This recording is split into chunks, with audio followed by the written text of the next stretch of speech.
Okay, here's a thought. What if coding, the instructions that build everything from software to, well, life itself? Yeah. What if it's not just about pure logic? What if there's something more intuitive, maybe even based on like a feeling? Today we're going deep into this really cool idea called vibe coding. It connects, believe it or not, cutting-edge AI and the absolute fundamentals of biology. Exactly. We've been looking at some really thought-provoking material, notes, excerpts, things titled around vibe coding and DNA coding, seno evo, which translates roughly to evolution by feeling, life coded by feeling, and the secret of epigenetics. Hmm. And these notes, they offer this unique perspective, looking at things like AI development, genetics, epigenetics, all through this lens of vibe. Hmm. So our goal here is to unpack what vibe actually means in this context, according to these sources, and explore how it apparently links the way AI is learning and how life itself evolves. Right, it's not just tech or science in isolation. Yeah. It sounds like a whole new way to view how complex systems, whether they're artificial or biological, kind of grow and change based on subtle cues, context, Yeah. the overall feeling. Yeah, it blends the scientific with something broader, almost philosophical, but hopefully in a way that makes sense to you. Okay, so that's the plan. We'll figure out what vibe really is here, see its role in AI, and then tackle this huge idea that life, through DNA and something called epigenetics, might work on a surprisingly similar principle. Let's unpack this. So vibe, we all use that word, right? The vibe of a party, a person's vibe. What are we actually talking about? The source material makes a point. It's more than just liking something. Mm-hmm. They mentioned the Korean phrase, a vibe. This space has a good vibe.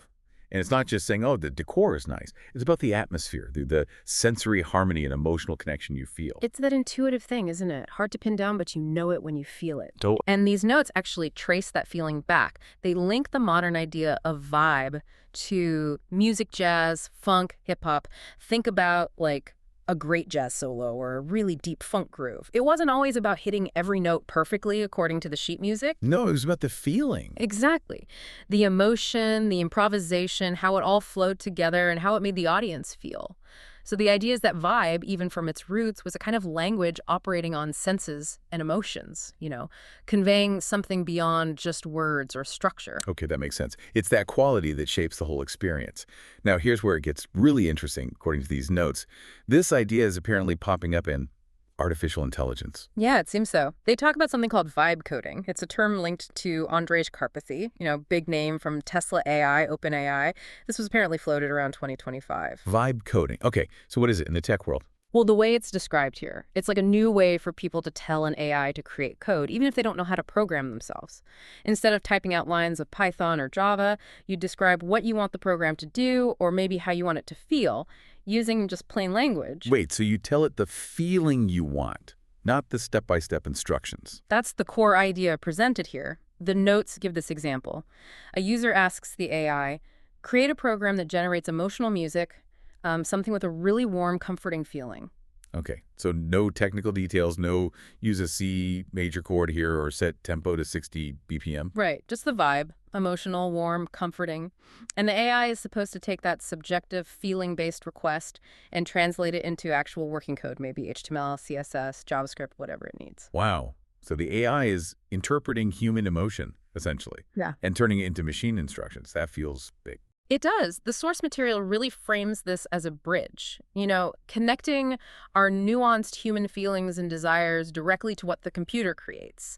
It's presented as moving beyond just logic, towards AI understanding intention through, well, vibe. Okay, that's pretty mind-bending for the digital world. Mm-hmm. And now, the notes connect this to life, to DNA. Yeah, this is the pivot. They call DNA life's primitive code system. We know the basics, right? Just 4 letters, A, T, C, G, forming the blueprint. Simple alphabet, incredibly complex results. Exactly. And that's the paradox these notes jump on. How does such a simple code create?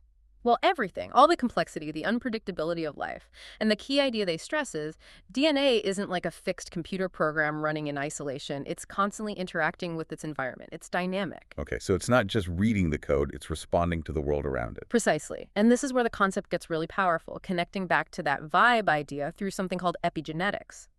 Epigenetics. I've heard about this. It's like it challenges that old idea that our genes are just fixed destiny, right? Totally. The analogy used in the notes is great. If your DNA sequence is the hardware, the physical instruction book, then epigenetics is like the software running on top. The sequence itself, the A's, T's, C's, G's, mostly stays the same.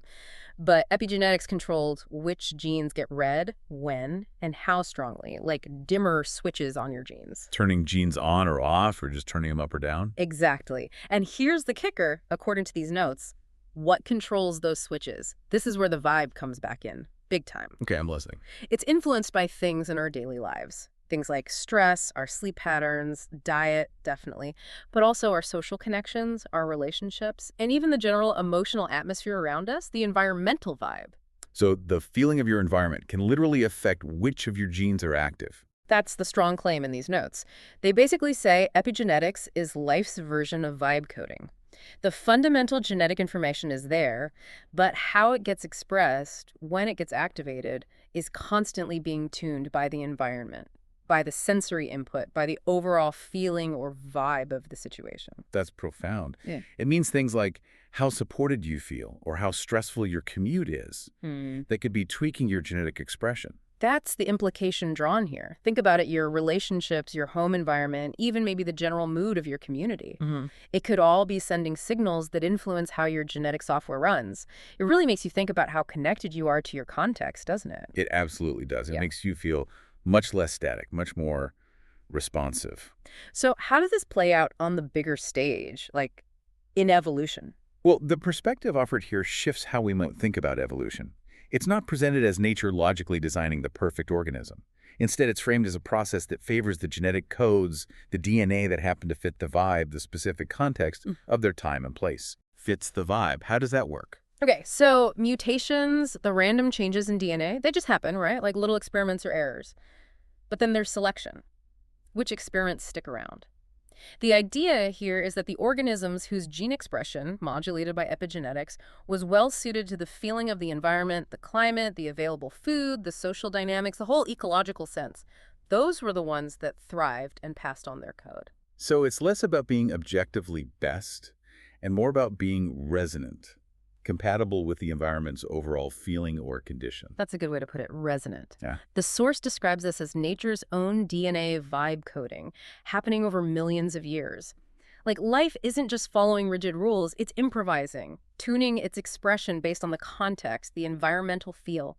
The code that felt right for that niche, whose epigenetic response worked well, got selected. It's like nature itself is coding based on feeling and situation, not just pure function. Kind of, yeah. That's the analogy being drawn. Okay, so where does the human brain fit in all this? We usually think of it as the pinnacle of logic, right? Well, the source material highlights the brain, but maybe not primarily for logic. They emphasize our incredible sensory capabilities, feeling complex emotions, empathy, creating music, art. Things that are definitely about feeling and sensing. Exactly. And the brain, according to these notes, perfectly fits this vibe coding model. It's not static. It's constantly rewiring itself based on our experiences, our environment, our emotional state, its plasticity. So learning and adapting isn't just logical processing. It's tied to this sensory emotional responsiveness. That's the connection being made. The brain's ability to change is seen as almost like an advanced form of epigenetics, the ultimate mechanism for life's vibe coding in humans, how we perceive the world, feel emotions, interact. It's all constantly influencing which brain circuits fire, potentially even gene expression within brain cells, shaping everything we are. Right, shaping our thoughts, creativity, our whole way of being. It's responding to the vibe of existence. You could say that. It's the ultimate vibe interpreter and responder. Okay, this is really starting to come together. Right. It feels like this idea, responsiveness to context, to environment, to a kind of feeling, is a fundamental thread running through completely different systems. Gene expression, evolution, even AI now. That's the synthesis these notes are building towards. To really grasp life, they argue you can't just look at the DNA letters. You need to understand how that code was selected by the environmental vibe over eons, and how its expression is still being tuned right now in you through epigenetics. And epigenetics isn't just some biological detail. It's framed as the key mechanism connecting our genes to our lived experience. And then vibe coding in AI, it's not just a neat trick. According to this perspective, no. It's seen as a sign that our own technology is starting to evolve towards incorporating this principle, moving beyond pure logic to systems that understand and respond to subjective needs, to the desired vibe. So as we teach AI to understand our feelings, to build things based on the vibe we want, are we kind of mirroring in technology what life has been doing all along? That's the really provocative parallel these notes draw. As AI starts creating based on our emotional input, it sort of forces us to confront this idea. Maybe both life and technology function, at some deep level, by responding to context and feeling.